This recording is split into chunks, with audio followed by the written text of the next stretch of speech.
Welcome back to my channel Understanding Economics. Today we are going to discuss money. The topic is money. Money में हमको क्या discuss करना है? आज हम डिस्कस करेंगे barter system, commodity to commodity economy, उससे रिलेटेड प्रॉब्लम्स क्या है, डेफिनेशन क्या है, मनी हमने कैसे डेवलप की, इवोल्यूशन कैसे हुआ मनी का, मनी की डेफिनेशन क्या हुई उसके फंक्शंस के बेसिस पे, और फिर लास्ट में functions of money, primary secondary contingent जो भी फंक्शंस है we will all discuss in today's video.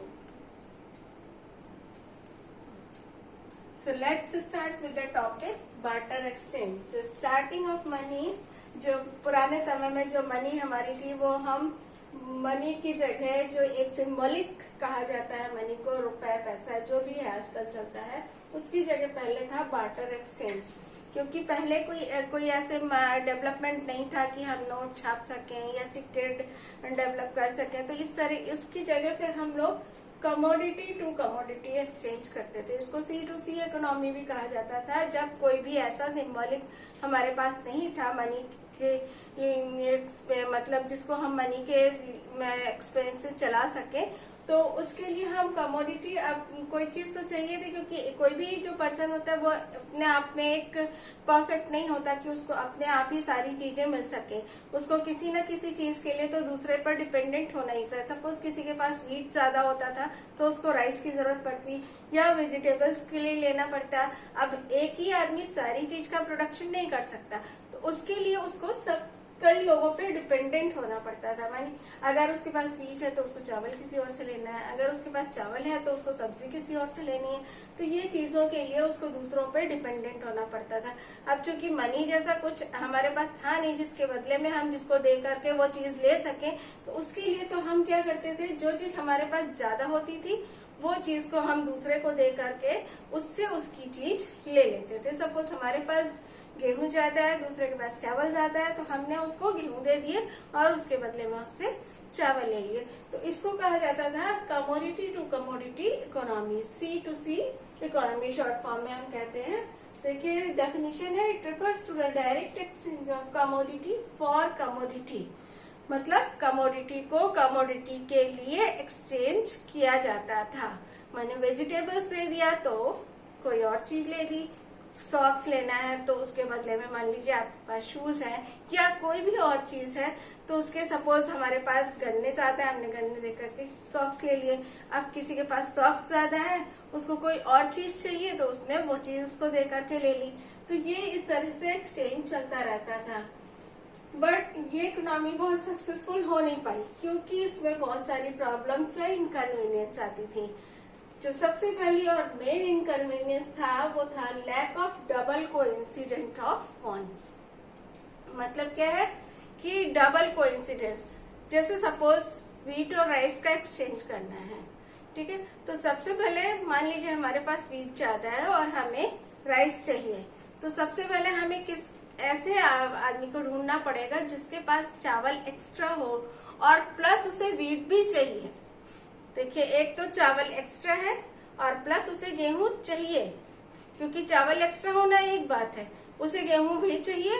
ये दूसरा कोइंसिडेंस है कि उसको दोनों चीजें होनी चाहिए. एक तो उसके पास जो हमें चाहिए वो चीज एक्स्ट्रा क्वांटिटी में है और जो हमारे पास एक्स्ट्रा है वो ही उसको चाहिए. सपोज उसको चावल के बदले में वेजिटेबल्स चाहिए या क्लोथ चाहिए, कोई भी और चीज चाहिए, तो फिर हमारी डिमांड पूरी नहीं होती है और हम ये जो कमोडिटी टू कमोडिटी एक्सचेंज है वो हम नहीं कर पाएंगे. तो ये सबसे बड़ा जो ड्रॉबैक था इस सिस्टम का कि हमारे पास डबल कोइंसिडेंस को ढूंढना पड़ता था हमें कि किसके पास ऐसी चीज है, कहाँ पर वो हमें कोइंसिडेंस मिलेगा जहाँ पर हमारी चीज उसके पास है भी और जो हमारे पास एक्स्ट्रा है वो उसको चाहिए भी. तो ये एक बड़ी प्रॉब्लम थी इस इकोनॉमी की. तो इसकी वजह से इसमें बहुत ज्यादा इनकन्वीनियंस होता था, जिसकी वजह से ये बाद में इसका सोल्यूशन ढूंढा गया. दूसरी चीज थी लैक ऑफ डिविजिबिलिटी. डिविजिबिलिटी मतलब कई चीजें ऐसी होती थी जिनको हमको डिवाइड करना पॉसिबल नहीं होता था. जैसे राइस वीट को तो हमने डिवाइड कर लिया. अब सपोज मान लीजिए हमारे पास बकरी है ठीक है, दूसरे के पास कैमल है। अब एक ऊंट बराबर 4 बकरी, सब ठीक। अब किसी को 2 बकरी चाहिए, तो अब आधा ऊंट तो डिवाइड करेगा नहीं वो। तो ये एक समस्या होती थी कि किस तरह से कमोडिटी को हम डिवाइड करें। सपोज एक पेयर ऑफ सॉक्स के बदले में हमें सपोज क्या कहते हैं, मान लीजिए 1 kg ऑफ वेजिटेबल्स का मिल जाता था, लेकिन अगर हमें हाफ kg वेजिटेबल्स का चाहिए, तो क्या हम सिंगल पीस ऑफ सॉक लेंगे? ऐसा तो पॉसिबल नहीं है, सॉक्स तो पेयर में ही चाहिए होता है, तो वो यूजलेस हो जाएगा। तो ये प्रॉब्लम होती थी कि हम उन कमोडिटीज को कभी कभी डिवाइड करना पॉसिबल नहीं हो पाता था, तो उसकी वजह से भी इस सिस्टम में बहुत प्रॉब्लम आती थी।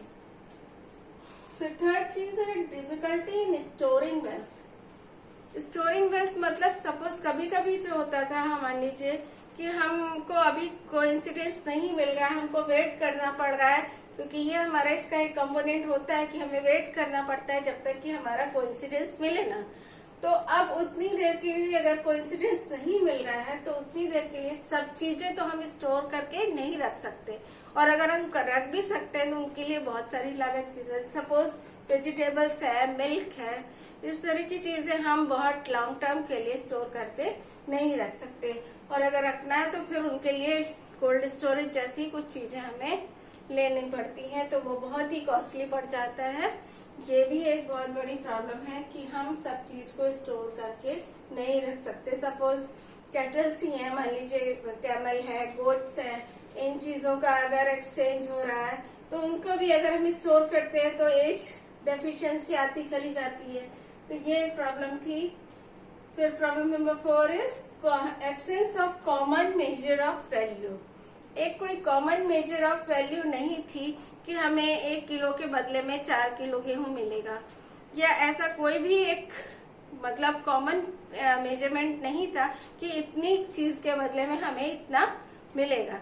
वो लोग अपनी सुविधा के हिसाब से कोई भी मेजरमेंट अपना लेते थे, जितनी चीज की उनको जरूरत होती थी। उनको अगर ज्यादा की जरूरत है हमारी चीज की, तो वो कम देने पर भी मतलब एक्सेप्ट कर लेते थे उस डील को। तो ये भी एक प्रॉब्लम थी कि कौन सा मेजरमेंट हमको रखना है, कौन सा नहीं रखना है, या किस चीज को मानना है, वो भी नहीं था। फिर था number 5 is lack of standard of deferred payments. Deferred payment suppose कभी कभी होता है कि हम आज पेमेंट नहीं कर सकते हैं, हमको फ्यूचर पेमेंट करना है। सब कभी कभी होता है ना कि हमने कहा कि हम किस्तों पर चीज ले लेते हैं, आज ये हम कर सकते हैं, लेकिन जब हम कमोडिटी से एक्सचेंज करते हैं तो हमारे लिए ये फैसिलिटी पॉसिबल नहीं हो पाती है, क्योंकि हमें एट द सेम मोमेंट हमारे पास जो भी है वो सारी की सारी, आप जानते हैं कमोडिटीज में डेफिशिएंसी आती जाती है टाइम टू टाइम। तो अब वो डेफिशिएंसी तो हम अवॉइड कर ही नहीं सकते, वो तो आएगी ही टाइम के साथ में। तो इस चीज के लिए हमारा जो है डेफर्ड पेमेंट जो है वो पॉसिबल नहीं हो पाता था। अगर हम चाहे कि हम आज चीज ले लें, हम उसका 5 महीने बाद 6 महीने बाद उसका पेमेंट करते हैं, तो ये पॉसिबल नहीं हो। So now come to the topic evolution of money. अब जो प्रॉब्लम्स उसमें बार्टर एक्सचेंज में थी, तो वो बहुत ही बड़ी प्रॉब्लम थी, वो पॉसिबल नहीं थी कि उनको हम दूर कर सके किसी भी तरीके से, तो उनका फिर सब्स्टिट्यूट ढूंढा गया। मतलब कि कोई एक ऐसी चीज ले जो हम अपनी कमोडिटीज के बदले में एक मीडियम के रूप में दूसरे को दे सके, मतलब वो चीज दे करके हम अपनी पसंद की कमोडिटी को ले सके, जिसको कहते हैं परचेज करना। तो वो फिर ढूंढने के लिए उस समय जैसे जैसे डेवलपमेंट्स होते गए, उनके हिसाब से मनी हमारी चेंज होती चली गई। जो स्टार्टिंग थी वो थी कमोडिटी मनी। कमोडिटी मनी में क्या होता था कि किसी भी एक कमोडिटी को हमने मान लिया कि this is the medium of exchange, तो वो हम मीडियम उस चीज को लेकर के हम गए, उनसे अपनी पसंद की चीज ली और हम अपनी वांट्स को उससे सेटिस्फाई कर लेते थे। जैसे सीशल्स थे, उसमें एक मेजरमेंट बना दिया गया, जैसे 10 सीशल्स के बदले में कुछ कमोडिटी का चावल की चाहिए, या इतने सीशल्स के बदले में इतना केजी वीट का चाहिए, या इतने, मतलब इसको हमने मनी मान लिया और इसके बदले में अपनी चीजों के लिए मेजरमेंट तैयार कर दिया कि इतने सीशल्स के बराबर इतना ये कमोडिटी है, दूसरे के लिए दूसरी कोई भी चीज उसके लिए हमने पहन ली। उसी तरह से पर्ल्स के बदले में फिर प्रेशियस स्टोन्स थे कई, तो उनके बदले में हमने अपनी पसंद की चीजों को लेना शुरू कर दिया। लेकिन अब इसमें भी यही था कि ये चीजें बहुत ही इजीली अवेलेबल होती नहीं थी, या किसी के पास बहुत थोड़ी सी क्वांटिटी में थी, क्योंकि ये चीजें इजीली अवेलेबल नहीं है। जैसे पर्ल्स है, सीशेल्स है, या तो समुद्र के पास रहने वाले लोगों को ज्यादा मिलती होंगी, उसको यहाँ पर जैसे प्लेन्स में है, या दूसरे इलाकों तक जैसे अब डिजर्ट से यहाँ तक जाने में मतलब बहुत लोगों के इजीली अवेलेबल नहीं हो पाती थी। तो सब जगह के लिए ये चीजें पॉसिबल नहीं हो पा रही थी कि सब लोग इन चीजों को लेकर के अपनी वांट्स को सेटिस्फाई कर सकें। तो ये भी मीडियम ऑफ एक्सचेंज जो बनाया गया ये भी बहुत सक्सेसफुल नहीं हो पाया। फिर उसका भी सब्स्टिट्यूट ढूंढा गया। तो सेकेंड सब्स्टिट्यूट के रूप में हमारे पास आई मेटेलिक मनी, ऐसी मेटल्स जो इजीली अवेलेबल हो जाती थी, जैसे गोल्ड और सिल्वर। आपने सुना होगा राजा महाराजाओं के टाइम पर गोल्ड और सिल्वर जो है वो बहुत ज्यादा, सोने की मोहरें, चांदी की मोहरें, तो इस तरह की ये चीजें तब नया नया डेवलपमेंट हुआ था, ये चीजें हमें मिली थी। तो हमने इनको सिक्कों के रूप में ढालना शुरू कर दिया और इनको मनी के मीडियम के रूप में उसको तैयार करना शुरू कर दिया। जैसे इतने सोने की मोहरों के बदले में इतना हमें अनाज मिल जाएगा, इतनी मतलब एक पर्टिकुलर क्वांटिटी बना दी गई कि आप 10 मोहरे देंगे तो इतना अनाज मिलेगा, 5 मोहरे देंगे तो इतना अनाज। इस तरह से गोल्ड और सिल्वर का अलग अलग एक मेजरमेंट बना दिया गया कि हमको इनके बदले में अपनी कमोडिटी अब मिल जाएगी। लेकिन अब इनमें भी क्या प्रॉब्लम थी कि गोल्ड और सिल्वर या जो भी मेटल्स होते थे, इनके बाद में कॉपर भी आया, उनकी भी मोहरें चली, उसके बाद कई चीजें आई। लेकिन वही होता था कि सब चीज की एक लिमिटेड क्वांटिटी है, क्योंकि इनमें जो है मतलब हम ऐसा नहीं कि कितना भी उनको यूज करते चले। गोल्ड भी एक लिमिटेड क्वांटिटी में अवेलेबल था, सिल्वर भी। और दूसरी चीज ये था कि ये ड्यूरेबल तो होती थी, लेकिन इनमें क्या कहते हैं, डेफिशिएंसी बहुत जल्दी आती थी, घिसती थी बहुत जल्दी। जितना ज्यादा इनको हम सर्कुलेशन में लाते थे उतना ही ज्यादा इनमें घिसावट होती थी। तो ये भी बहुत ज्यादा सक्सेसफुल नहीं हो पाई। फिर आता था, फिर उसके बाद आया, क्योंकि चूंकि बहुत लिमिटेड क्वांटिटी में अवेलेबल था, सब लोगों तक गोल्ड और सिल्वर इजिली नहीं पहुंच पा रहा था, तो फिर उसका भी सब्स्टिट्यूट ढूंढा गया पेपर मनी के फॉर्म में, जो हम आज तक अभी तक यूज कर रहे हैं। पेपर मनी आप सभी जानते हैं, 100 रुपीज के नोट है, 20 रुपीज का नोट है, 500 का नोट है, 2000 का नोट है। ये हमारी पेपर मनी कहलाती है, जो आज तक चल रही है। हमने इनके बदले में थोड़ा सा गोल्ड एक रिजर्व के रूप में रख दिया, बैंक में है, और उनके बदले में पहले उनका एक रेशियो होता था कि इतने गोल्ड के बदले में इतना ही नोट छप सकते हैं, लेकिन अब उसको अनलिमिटेड कर दिया गया है कि आप एक पर्टिकुलर अमाउंट में गोल्ड रखा हुआ है बैंक पे और आप कितने भी नोट प्रिंट कर सकते हैं। तो ये हो गया हमारा पेपर मनी। उसके बाद आजकल एक चीज और चली है, बैंक मनी या क्रेडिट मनी कहते हैं। अगर आपका बैंक में कोई सेविंग अकाउंट है या फिक्स्ड अकाउंट है, तो आप बैंक एक कार्ड देता है आपको, उस कार्ड से आप मार्केट में परचेज कर सकते हैं। आपको कुछ एक लिमिटेड अमाउंट तक आपको बैंक फैसिलिटी देता है कि आप हमारे कार्ड से अपनी चीजों को परचेज कर सकते हैं। तो ये हो गई बैंक मनी। नेक्स्ट है जो आजकल और फॉर्म में आ रही है, प्लास्टिक मनी या डेबिट कार्ड्स। डेबिट कार्ड्स भी बैंक ही की तरफ से होते हैं, क्योंकि बैंक एक रिस्क पे या कहिए कि आपकी क्रेडिटेबिलिटी के आधार पे आपको एक फैसिलिटी देता है कि आप इतने लिमिट तक शॉपिंग कर सकते हैं, अपनी मनचाही कमोडिटी को ले सकते हैं मार्केट से, लेकिन उसकी एक होता है लिमिटेड अमाउंट तक ही आप उसको यूज कर सकते हैं। And finally we get some meaning of money. जो हमने अभी तक पढ़ा वो था इवोल्यूशन, कैसे मनी स्टार्ट हुई, किस किस तरह से मनी हमारे पास पहले कमोडिटी थी, फिर मेटलिक आई, फिर पेपर मनी आई, फिर डेबिट क्रेडिट के रूप में हमारे पास बैंक मनी और प्लास्टिक मनी आई।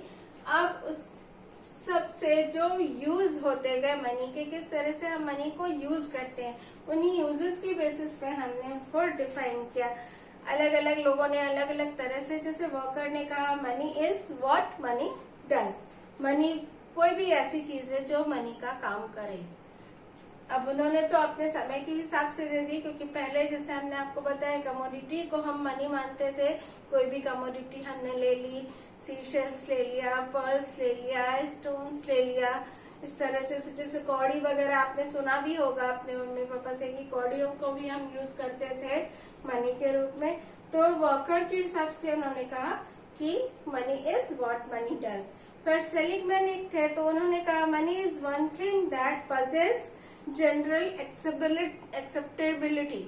तो अब उन्होंने क्या क्या ऐसी चीज, कोई भी एक ऐसी चीज जो मनी के काम को पूरा कर सके और उसको एक जनरल एक्सेप्टेबिलिटी मिले, मतलब सभी लोग उस चीज को एक्सेप्ट करें। कोई भी एक चीज जो आपने ली है, जैसे सीशल ही लिया है या पर्ल लिया है, तो उसको सबकी सहमति मिलना जरूरी होता था कि सब लोग उस चीज को मनी माने। इसी तरह अलग अलग इकोनॉमिस्ट ने अलग अलग तरह से मनी को डिफाइन किया। एक जो जनरल मीनिंग मनी, वो मनी के फंक्शंस के बेसिस पे मनी, वो डेफिनेशन है, it is something which has general acceptability. सबसे जो मेन पॉइंट है उसका कि सब लोग उसको माने, एक जनरल स्वीकृति, सामान्य स्वीकृति उसको मिलनी चाहिए as a means of exchange, कि हम उसको अपनी कमोडिटीज से एक्सचेंज कर सके। और मेजर ऑफ वैल्यू, जिसको एक पर्टिकुलर वैल्यू हो जिसको मेजर करने के लिए, या स्टोर ऑफ वैल्यू, हम इसको स्टोर करके भी रख सकते हैं। तो ये हमारी इस जो मेन फंक्शंस है, exchange, means of exchange, measure of value and store of value, इन्हीं के बेसिस पे जो मनी की डेफिनेशन है वो ये आपकी एक जनरल डेफिनेशन कही जाती है। सब इकोनॉमिक्स ने जो बना करके दी, उनको मिलाकर के एक ये पर्टिकुलर डेफिनेशन बनी। Now come to the functions of money. Functions of money को हमने 3 पार्ट्स में डिवाइड किया है। प्राइमरी फंक्शन, जो मेन फंक्शन होते हैं उनको, बट मनी उनके साथ साथ कुछ दूसरे काम भी करती है। डायरेक्टली वो एज मतलब हम परचेजिंग नहीं कर रहे होते हैं, लेकिन क्योंकि वो परचेजिंग में हेल्पफुल होती है या हम दूसरे काम उससे कर सकते हैं, तो हमने उसको दूसरा पॉइंट दिया सेकेंडरी फंक्शन। और उनके अलावा भी कुछ काम मनी के होते हैं, उन सबको हमने थर्ड पॉइंट कंटिंजेंट फंक्शंस में रखा है। तो सबसे पहले हम डिस्कस करेंगे primary functions.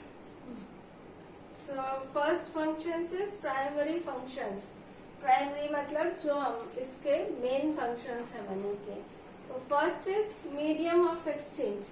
Medium of exchange मतलब मनी के थ्रू एक, चूंकि वो सिंबल है, किसी भी चीज को बदलने के लिए हम उस चीज के बदले में कोई भी चीज ले सकते हैं।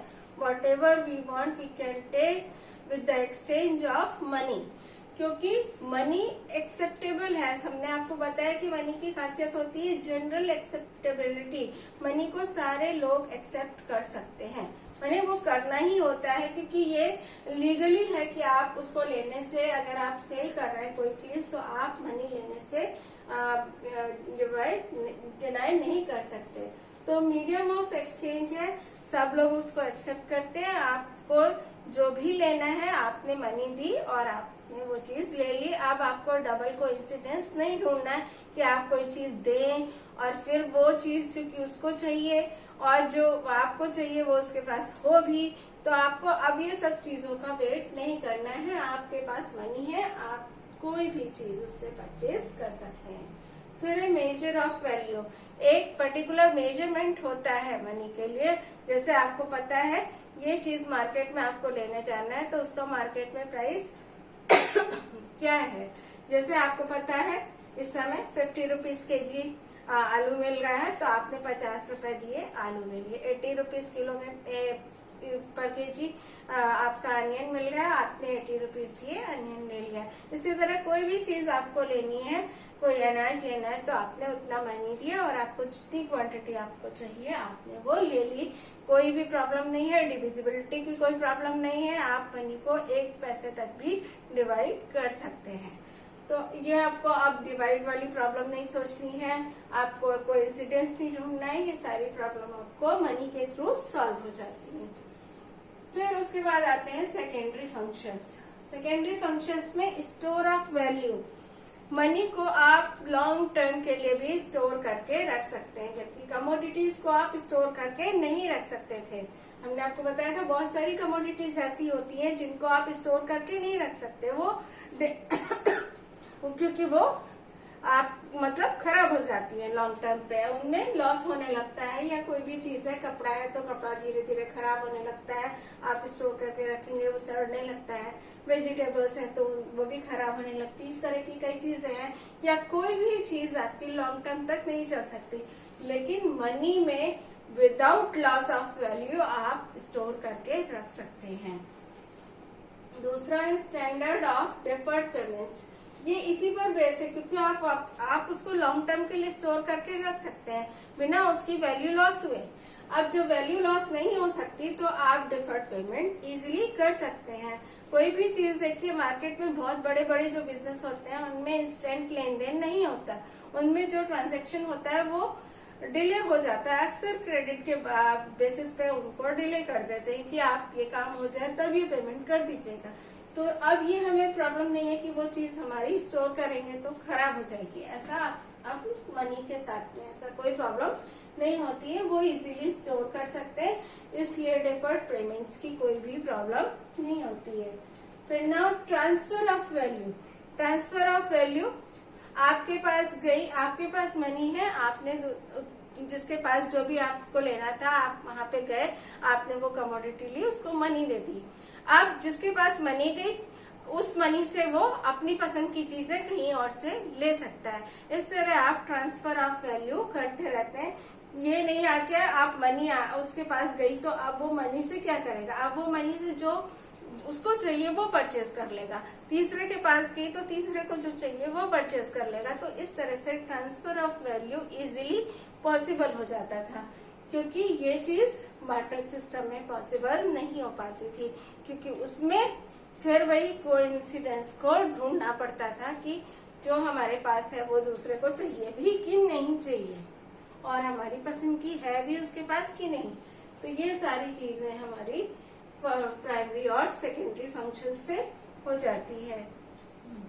तो guys last is contingent function. Contingent functions मतलब कुछ ऐसे काम होते हैं जो मनी डायरेक्टली नहीं करती, बल्कि मनी के होने से वो सारे काम पॉसिबल हो जाते हैं। जैसे सबसे पहला है बेसिस ऑफ क्रेडिट। आप ऐसे ही जनरली समझ लीजिए कि आप कहीं जाते हैं, अगर आपके पास मनी है तो लोग सोचते हैं कि हाँ आप ये काम कर सकते हैं। तो वैसे ही जैसे आजकल जो मॉडर्न हमारी इकोनॉमी है वो ऐसे आप डायरेक्ट डील्स के नहीं, आपने मनी दिया और बहुत सारे ऐसे पेमेंट्स होते हैं जिनको कि हम डिले करते हैं, हमें चेक्स में देना है, या हुंडीज है, प्रॉमिसरी नोट्स है, या बिल्स ऑफ एक्सचेंज है। हम मतलब क्रेडिट के बल पे बहुत सारे ट्रेड्स करते हैं। तो वो सारे क्रेडिट्स जो हमारे है वो किससे पॉसिबल होते हैं, क्योंकि हमारे पास मनी है। वो मनी की वजह से वो सारे पेमेंट जो हमारे पास, जैसे प्रॉमिसरी नोट्स है और बिल्स ऑफ एक्सचेंज है, चेक्स है, वो पॉसिबल ही है कि उनके क्या है, उनके बैक में मनी है। क्योंकि अगर मनी ना हो तो चेक का कोई मतलब नहीं है, प्रॉमिसरी नोट का कोई मतलब नहीं है। तो ये सारी जो चीजें हैं, क्योंकि हमारी जो आज की मनी है, वो इकोनॉमी है, वो सारे क्रेडिट बेसिस पे चलती है, तो वो मनी की वजह से ही ये सारा क्रेडिट पॉसिबल हो पाता है। अगर मनी नहीं आता आपका चेक बाउंस हो जाएगा। चेक बाउंस होते ही क्या होगा, लोगों में आपके लिए क्रेडिट खत्म हो जाएगा कि आप उस लायक नहीं है उस काम के, आपको वो क्रेडिट नहीं देगा। फिर basis of distribution of income, जो भी आपके पेमेंट्स होते हैं, जैसे रेंट है आपको देना है, लैंड के बदले में लेबर दिया जाता है, वेजेस आपको दी गई, या फिर इंटरेस्ट के बदले में कैपिटल है, प्रॉफिट लॉस के देना है, तो वो सारा जो पेमेंट होता है वो पॉसिबल होता है मनी से। मनी की वजह से आपका इवोल्यूशन पॉसिबल हो जाता है। आप इवेल्युएट कर सकते हैं कि इतनी मनी का उसने ये काम किया है, उसका क्रेडिट इतनी मनी का, आपने उसको वो पेमेंट दे दी, जो चीजों की वजह से पॉसिबल नहीं हो पाता था। फिर थर्ड है equalization of marginal utilities and productivities. जो भी हम मार्जिनल इक्वलिटी, अगर आपने पढ़ा है मार्जिनल यूटिलिटी और प्रोडक्टिविटी का कॉन्सेप्ट क्या होता है, उसमें हम देखते हैं कि दो कमोडिटीज का अगर इतना प्राइसेस का है, इतना प्राइसेस का है, उससे मिलने वाली यूटिलिटी हमें कितनी मिल गई है। और वो यूटिलिटी हम किस में मेजर करते हैं, अगर आपको याद है वो यूटिलिटी हम मनी में मेजर करते हैं। प्राइस उसका एक डिसाइड कर देते हैं कि 2 रुपए के बदले में एक इसकी यूनिट है और दूसरी चीज की यूनिट इतने पैसे की है। तो अब वो दोनों को हम कंपेयर करते हैं कि कितने हम खर्च करें और उतने जितना भी हमारा मनी है, हमारी कैपेसिटी है उस मनी को खर्च करने की, उससे हमें किस चीज से ज्यादा सेटिस्फेक्शन मिल रहा है। तो हम ये चीज हम मनी के थ्रू ही कर सकते हैं, क्योंकि हम डायरेक्टली, क्योंकि हम अपनी यूटिलिटी को मेजर तो ऐसे कर नहीं सकते, क्योंकि ये तो एक फीलिंग है। तो अब जब फीलिंग को हम जब तक उसको पैसे में एक्सपेक्ट नहीं करेंगे तो हम कैसे मेजर कर पाएंगे कि हमारा यूटिलिटी कितनी है, या हमें किस चीज से ज्यादा सेटिस्फेक्शन मिल रहा है, या हम दोनों चीजों में किस जगह इक्विलिब्रियम पॉइंट पे आ पाते हैं। तो ये सारी चीजें भी मनी से ही पॉसिबल हो पाती हैं। फिर fourth and very important point है guarantor of solvency. Guarantor of money अपने आप में एक सॉल्वेंट है कि आपको गारंटी देती है कि हाँ आप ये करने के लायक हैं। अगर देखिए कोई भी चीज है, आपकी क्रेडिटेबिलिटी है, आपका ऑब्लिगेशंस है, अगर आपके पास मनी नहीं है तो लोग आपके ऊपर सस्पेक्ट करना स्टार्ट कर देते हैं कि अब आप ये काम करने के लायक हैं या नहीं है। आपको जैसे ही कहता है बैंक में आपके पास पैसा नहीं है, या आपके पास जो भी आपका अकाउंट था किसी वजह से आपको लॉस हुआ और वो खाली हो गया, फौरन आपकी क्रेडिट जो है वो मार्केट से खत्म हो जाएगा, क्योंकि अब आपके पास मनी नहीं है आपको सपोर्ट करने के लिए। तो ये सारी जो चीजें हैं, देखिए इसमें डायरेक्टली मनी कहीं इन्वॉल्व नहीं है, बट मनी के बिना ये सारी चीजें पॉसिबल नहीं हो पाएंगी। Next is best utilisation of resources. वही है, क्योंकि जब हम मनी यूज करते हैं तो मनी के बदले में हम वो दूसरे काम पॉसिबल कर पाते हैं। जैसे आपके पास सपोज मनी की जगह पहले लैंड थी, हाउस था, कोई ऐसा फिक्स एसेट था जो आप यूज नहीं कर सकते थे। अब मनी लैंड है तो लैंड क्या है, फ्रोजन पड़ी हुई है। अगर आपके पास पैसा है या किसी कुछ ऐसी चीजें हैं जिनसे आप कोई फर्म खड़ी कर सकते, कोई कंपनी खड़ी कर सकते, तो आप कर लेंगे। अदरवाइज वो लैंड, उसका प्राइस तो है, उसकी वैल्यू तो है मार्केट में, लेकिन वो किसी यूज की नहीं है जब तक कि उसको मनी नहीं मिलती। तो अब मनी के बदले में हम कोई भी चीज ले सकते हैं, तो हम उस चीज से, मनी से हम कोई भी यूटिलाइजेशन, कोई भी रिसोर्स को पूरी तरह से यूटिलाइज कर सकते हैं। फिर है लिक्विडिटी। लिक्विडिटी का मतलब कि मनी को एक हाथ से दूसरे हाथ में ट्रांसफर करने में कोई भी प्रॉब्लम नहीं होती है, क्योंकि ऐसा नहीं है कि हमको ले जाने में उसको दिक्कत है। अब मान लीजिए कमोडिटी थी, कोई हैवी कमोडिटी होती है, कोई मतलब स्पेस ज्यादा घेरती है, जैसे रुई है, रुई हो गया, स्पेस ज्यादा घेरती है, वेट नहीं होता है। लोहा है तो वेट ज्यादा होता है कि आप ले नहीं जा सकते एक जगह से दूसरी जगह, या कोई भी ऐसी चीज जो आपको लाना ले जाना है एक जगह से दूसरी जगह। जैसे मान लीजिए आपके पास टेबल है, आप टेबल के बदले में 2 चेयर लेना चाहते हैं। अब ये पॉसिबल नहीं कि हम टेबल हाथ में लेके उठा के लेके जाएं और उसको दे दे, भैया तुम टेबल ले लो और हमें अपनी चेयर दे दो। दोनों ही चीजों को लाने ले जाने में दिक्कत होती है। तो ये भी एक आदमी के प्रॉब्लम होती थी, लेकिन मनी के साथ ऐसा कुछ नहीं है। वो बहुत ही लिक्विड होती है, इधर से उधर ले जाना, एक हाथ से दूसरे हाथ में ट्रांसफर करना उसको इजीली पॉसिबल होता है। तो ये सारी चीजें मनी के फंक्शंस की वजह से जो हमारी आज मनी चल रही है वो बेसिकली उनके फंक्शंस को लेकर के है, क्योंकि बहुत सारे जो फंक्शंस पहले नहीं हो पाते थे मनी की वजह से वो पॉसिबल। सो गाइज, आज के वीडियो में हमने डिस्कस किया मनी डेफिनेशन, उसके फंक्शंस, बार्टर सिस्टम से होने वाली प्रॉब्लम्स, मनी इवोल्यूशन, ये सारी चीजें हमने डिस्कस की। So money completed, but wait for this. अगर आपने वीडियो देखा, पसंद आया, ऑफ कोर्स पसंद आया ही होगा क्योंकि आपके कॉन्सेप्ट्स उससे क्लियर हो जाते हैं। तो बच्चों ये भूलिएगा नहीं कि आपको ये चैनल को सब्सक्राइब, लाइक करना है, शेयर करना है और सब्सक्राइब करना है, जो आपके लिए बहुत जरूरी है, सो दैट क्योंकि आपको आगे के जो वीडियोस हैं वो मिल सकें। सो बाय बाय।